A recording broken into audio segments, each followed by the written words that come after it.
قرآن جیسے صاحب بتا رہا ہے، سورہ مائدہ ہم پڑھا ہے کہ جس روز اللہ تعالیٰ تمام رسولوں کو جمع کر پوچھے گا، لماذا اجبتم قالوا لا علم لنا انك انت علام الغیوب، تمہیں کیا جواب دیا گیا؟ تو وہ کہیں گے ہمیں کچھ خبر نہیں، تمام غیب کی باتوں کو جاننے والے تو آپ ہی ہیں۔ اس طرح سیدنا عیسیٰ علیہ السلام کے متعلق قرآن خود کہتا ہے سورہ معاہدہ میں، وَكُنْتُ عَلَيْهِمْ شَهِيدًا مَا دُمْتُ بِهِ فِيهِمْ فَلَمَّا تَوَفَّيْتَنِي كُنْتَ أَنْتَ الرَّقِيبَ عَلَيْهِمْ، جب تک میں ان کے درمیان تھا اس وقت تک ان پر گواہ تھا، جب آپ نے مجھے اٹھا لیا تو آپ ہی ان پر نگراں تھے۔ تو کتنا صاف ہو گیا ہے کہ انبیاء علیہ السلام جو ہے وہ لوگوں کے اعمال کے گواہ نہیں ہوں گے، وہ پھر کس چیز کے گواہ ہوں گے؟ قرآن ہمیں خود بتا رہا ہے، وَكَذَلِكَ جَعَلْنَاكُمْ أُمَّةً وَسَطًا لِتَكُونُوا شُهَدَاءَ عَلَى النَّاسِ وَيَكُونَ الرَّسُولُ عَلَيْكُمْ شَهِيدًا، اے مسلمانوں تم اسی طرح ہم نے تم کو ایک امت وسط بنایا تاکہ تم لوگوں پر گواہ اور رسول تم پر گواہ ہو۔ اسی طرح پھر سورہ نحل میں اللہ تبارک و تعالیٰ فرما رہے ہیں کہ ہم جس روز ہم ہر امت میں سے انہی کے اندر سے گواہ اٹھا کھڑا کریں گے جو ان پر گواہی دے گا، تو اے محمد صلی اللہ علیہ وسلم تم ان لوگوں پر گواہ کیسے سے لائیں گے؟ تو صاف معلوم ہے، اس سے پتہ چلتا ہے کہ قیامت کے دن آپ صلی اللہ علیہ وسلم کی شہادت اپنی نوعیت میں شہادت سے مختلف نہ ہوگی، جسے ادا کرنے کے لیے آپ صلی اللہ علیہ وسلم کی امت کو اور ہر امتی کو گواہی دینے والے شہداء شہید گواہی کے طور پہ بلایا جائے گا۔ اگر ظاہر ہے کہ اگر یہ شہادت پھر اعمال کی ہوگی تو سب کو بھی پھر حاضر و ناظر ہونا لازمی ہونا چاہیے، ہر آدمی موجود ہو تو پھر وہ گواہی دے گا، کیونکہ وہ ورنہ تو وہ گواہی کس طرح دے گا؟ تو اس کی یہ بہت ہی غلط ایک فطور ہے جو لوگوں کے ذہن میں بیٹھا ہوا ہے اور غلط مطلب نکالتے ہیں۔ صحیح بخاری میں بھی اس کی ایک صحیح بخاری مسلم ہر ایک میں ایک عبداللہ بن مسعود اور عبداللہ بن عباس، بہت سے صحابہ کرام نقل کیا ہے، جس کا مشترکہ مضمون یہ ہے کہ آپ صلی اللہ علیہ وسلم نے قیامت کے روز، آپ صلی اللہ علیہ وسلم قیامت کے روز اپنے بعض اصحاب کو دیکھیں گے، یعنی کہ وہ بات امتیوں کو دیکھیں گے وہ لائے جا رہے ہیں، مگر وہ آپ کی طرف آنے کے بجائے دوسری رخ پر جا رہے ہوں گے اور دھکیلے جا رہے ہوں گے۔ آپ صلی اللہ علیہ وسلم کو دیکھ کر عرض کریں گے یا الہی یہ تو میرے امتی ہیں، یعنی ان کو پہچان بھی نہیں کیونکہ وضو کے نشانات تو چمکیں گے اس دن۔ اس پر اللہ تبارک و تعالیٰ فرمائے گا کہ آپ نہیں جانتے آپ کے بعد انہوں نے کیا کرتوت کی ہیں، یعنی کہ کتنا کچھ انہوں نے اس میں جتنی ملاوٹ کی، کتنے کچھ اضافہ کر لیے۔ تو اس سے اندازہ لگائیں کہ اس میں تو بھی کسی کی ہے ہی گنجائش ہے ہی نہیں۔ اس سے صاف بات ثابت ہوتی ہے کہ آپ صلی اللہ علیہ وسلم اپنی امت کے ایک ایک شخص کے اور ایک ایک حرکت کے شاہد، قطعاً شاہد کوئی ہے ہی نہیں۔ جس جس میں یہ وہ حدیث جو بیان کر دیتے ہیں، جو ذکر آئے کہ حضور کے سامنے آپ کی امت کے اعمال پیش کیے جاتے ہیں، تو وہ کس طرح بھی اس مضمون سے تو کوئی معطا نہیں ہوتا، اس کے مقابلہ تو نہیں ہے۔ اس لیے کہ اس کا تو مطلب یہ ہے کہ اللہ تبارک و تعالیٰ آپ صلی اللہ علیہ وسلم کی امت کے کو آپ کو امت کے حالات سے باخبر رکھتا ہے۔ اس کی یہ معنی کب ہیں کہ آپ صلی اللہ علیہ وسلم ہر شخص کے اعمال کا عینی مشاہدہ فرما رہے ہیں؟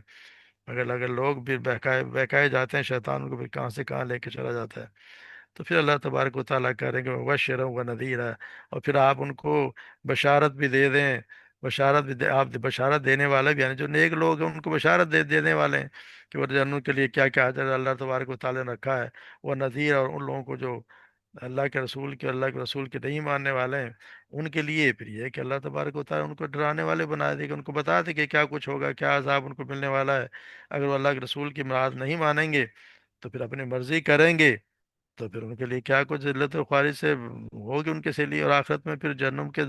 دائمی عذاب بھی ان کو ملے گا، اسے ڈرا دیجیے۔ پھر داعین اللہ بإذنہ وسراجا منیرا، اور پھر اللہ کی طرف بلانے والے،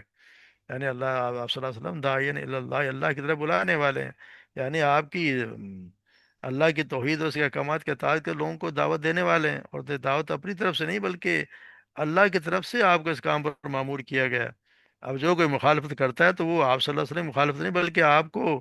معمور کرنے والے یعنی اللہ سبحانہ و تعالیٰ کی مخالفت کرتا ہے۔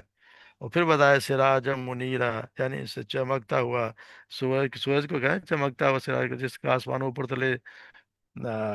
پیدا کرنے کے بعد اللہ نے فرمایا جعل القمر فیہ نورا وجعل الشمس سراجا، اور اس نے اپنے چاند کو نور بنایا اور سورج کو چراغ بنا دیا۔ تو یہاں آپ سمجھ کو سراج اور منیر کا مطلب یہ ہے کہ اللہ تبارک و تعالیٰ آپ کو لوگوں کے کفر و شرک کے ظلمتوں سے یعنی اندھیروں سے نکال کر ایمان کی نور کی طرف لانے کا ذریعہ بنا دیا، جس طرح سورج رات کی تاریکی کو ختم کر روشنی کا ذریعہ بنتا ہے۔ اور پھر سراج منیر قرار دینے کی ایک وجہ یہ بھی ہے کہ رات کے چاند چاہے 14ویں کا چاند بھی ہو جب رات کو چمکتا ہے، تو آپ کو اس کے لیے پھر روشنی، چاہے آگ سے جلائیں یا کہیں جانا ہو تو مشینیں جلائیں، کہ آپ روشنی کرنی پڑتی ہے۔ آپ دیکھیں اگر آپ کہیں بیٹھے تو اتنی روشنی نہیں ہوتی کہ آپ اس میں کچھ کام کر سکے یا پڑھ سکے یا کچھ اور کر سکے، مگر جب سورج طلوع ہوتا ہے تو پھر کسی چراغ کی کوئی ضرورت نہیں ہے۔ اسی طرح آپ صلی اللہ علیہ وسلم کی مطلب ہے کہ آپ صلی اللہ علیہ وسلم کی آمد کے بعد، آپ کے آنے کے بعد، نہ کسی نبی کی پیروی باقی رہی ہے، نہ قرآن اور حدیث کے ہوتے ہوئے کسی امام، کسی بزرگ یا پیر کی کسی کی تقلید کی کوئی گنجائش ہے ہی نہیں۔ اگر آپ آ گئے تو سمجھو روشن سورج آ گیا جو ہر چیز کو روشن کرنے والا ہے، ہر چیز کو دکھانے، واضح طور پر دکھانے والا ہے، ہر چیز واضح طور پر دیکھی جا سکتی ہے۔ تو آپ صلی اللہ علیہ وسلم آ گئے، پھر آپ پہ کوئی کسی اور چیز کی ضرورت نہیں سوائے قرآن و حدیث کے۔ آپ صلی اللہ علیہ وسلم کی سنت کافی ہے، احادیث کافی ہیں۔ تو پھر اللہ تبارک و تعالیٰ وَلَهُم مِّنَ اللَّهِ فَضْلًا، اور اللہ تبارک و تعالیٰ ان کے لیے بہت بڑا فضل بھی تیار کر رکھا ہے، ان کے لیے اللہ تبارک و تعالیٰ بہت بڑا کہ اللہ فضل کرے گا ہی تو ہم سب جو ہیں وہ اللہ تبارک و تعالیٰ کے ہمیں پہ جنت میں اپنے فضل سے ہی بھیجے گا۔ پھر اللہ تعالیٰ وَلَا تُطِعِ الْكَافِرِينَ وَالْمُنَافِقِينَ وَدَعْ أَذَاهُمْ وَتَوَكَّلْ عَلَى اللَّهِ كَفَى وَكِيلًا، کہ آپ پھر جو ہیں وہ اس بات پہ پریشان نہ ہوں، آپ کے کفار منافقین جو آپ کے لیے آپ کو کہتے ہیں کہ جی جس طرح وہ لفظ آتا ہے مداحنت، اس کا مطلب یہ ہے کہ آپ دنیا مفاد کی خاطر دین کے معاملے میں نرمی یا خاموشی اختیار کر لیں، یعنی یہ جہاں کوئی شخص حق بات کہنے کا کسی غلط کام کو روکنے کسی گریز کرتا ہو تاکہ اسے کسی قسم کا نقصان نہ ہوتا ہے، اللہ تبارک و تعالیٰ آپ صلی اللہ علیہ وسلم ایسے تھے نہیں کہ کوئی بات چھپا کے رکھی ہو۔ لوگوں کے کفر و شرک پر خاموش رہنے کے اصرار کرتے ہیں، اور جاہلیت کے رسوم توڑنے سے بھی وہ تو یہ چاہتے ہیں کہ آپ ایسے کی رسومات نہ توڑیں۔ تو آپ کہا گیا ہے کہ آپ ان کا کہنا مت مانیں، بلکہ دعوت حق پر استقامت اختیار کر لیں، کیونکہ شروع میں ہی آپ اس سورت کے شروع میں ہی کہہ دیں یا ایھا النبی اتق اللہ ولا تطع الکافرین والمنافقین، اے نبی اللہ سے ڈرو اور ان کافروں اور منافقین کے باتوں پر غور بھی نہ کریں، دھیان بھی نہ دیں۔ ودا اور جو بھی یہ دین کی وجہ سے آپ کو جو تکلیف پہنچاتے ہیں ان کی پرواہ مت کریں، کیونکہ یہ تو آپ کو پہنچاتے رہتے ہیں، اللہ تبارک و تعالیٰ ہی آپ کے لیے کافی ہے۔ توکل علی اللہ، اللہ یعنی آپ کے اپنے سب کام اللہ کے سپرد کر دیں، کیونکہ جو کام اللہ کے سپرد کر دیا جائے وہ اس کے لیے کافی ہے۔ تو آپ ان کی تکلیفوں پہ نہ پہنچائیں، اللہ تبارک و تعالیٰ آپ کو اس کا بہت بڑا اجر دیں گے، اور آپ کو فاتح بھی کریں، جیسے اللہ تبارک و تعالیٰ سب کچھ کر کے دکھا دیا۔ کامیاب تو آپ کے ہی کیا، آپ کو ہی کیا، وہ کافرین و منافقین تو سارے خسارے میں رہے، ان کی ہر چال انہیں پہ الٹی پڑ گئی۔ تو اللہ تبارک و تعالیٰ یہ کہ اللہ پہ بھروسہ کرے، اللہ تبارک و تعالیٰ ہی کافی ہے، یعنی جو شخص اللہ پہ بھروسہ کرتا ہے تو اللہ تبارک و تعالیٰ اس کے لیے کافی ہو جاتا ہے۔ تو اللہ تبارک و تعالیٰ ہمیں بھی صحیح معنی میں ایمان اور مضبوط ایمان ہمیں عطا فرما دے اللہ تبارک و تعالیٰ، اور ہمیں صبح و شام اللہ کا ذکر کرنے والا بھی بنا دے، تاکہ ہم بھی ان لوگوں میں شامل ہو جائیں جن پر اللہ تبارک و تعالیٰ اپنا کرم بھی کریں گے، اور ہم جن پر فضل بھی کریں گے اور اپنی جنت میں داخل کر دیں گے، جہاں اللہ تبارک و تعالیٰ کا سلام بھی ہوگا، اور لذتیں، اور اللہ تبارک و تعالیٰ کا دیدار بھی ہوگا۔ تو اللہ تعالیٰ تعالیٰ دعا ہمیں بھی سب کو اس میں شامل کر دے۔ وما علینا الا البلاغ۔